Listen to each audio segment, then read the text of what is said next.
আগে বলছিলাম এসএম রবি।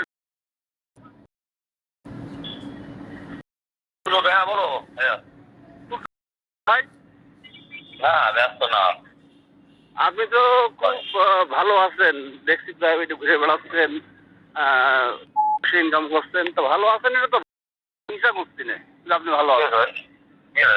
আমরা তো কেউ হিংসা করছি না ভাই, আপনি ভালো আছেন, ভালো থাকেন, ভালো আপনার কায়দায় বুদ্ধি দিয়ে মেধা দিয়ে আপনি ভালো থাকেন, আলহামদুলিল্লাহ ভালো।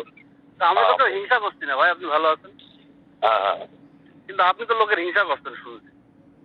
যেমন না, শুনলাম যে আপনি হিংসা করছেন, তাই হিংসা করার দরকার নেই ভাই, বুঝেছেন?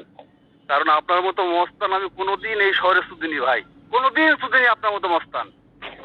এবং আপনার মতো মস্তান আমার সুধার সময়ই নেই। আপনি বিএনপি করে শহরে যা করে বেড়ান, আমাদের মতো ছেলেগুলো সার দাবিলে করে বেড়াতে পারতেন। আমার কথা কি বুঝেছেন আপনি? রবি, বলেন। রবি তুমি এলো ভুল কথা বললে মনে হয়।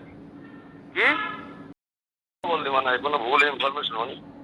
আমি কাছে আমার কাছে সঠিক ইনফরমেশন আসছে ভাই, আপনি ভালো আছেন, আরো ভালো থাকেন, দোয়া করি। কারো সময় লাগার দরকার নেই। আমি বললাম কারো সময় লাগার দরকার নেই। শুনছেন? হ্যাঁ, কাসেম কিরম ভালো ছেলে কি খারাপ ছেলে? হ্যাঁ হ্যাঁ, তোমার মার কাছে শুনে নেই। আমি আপনি বললাম যে কারো সময় লাগার দরকার নেই, আপনি আরো ভালো থাকেন, আর সময় লাগার দরকার নেই।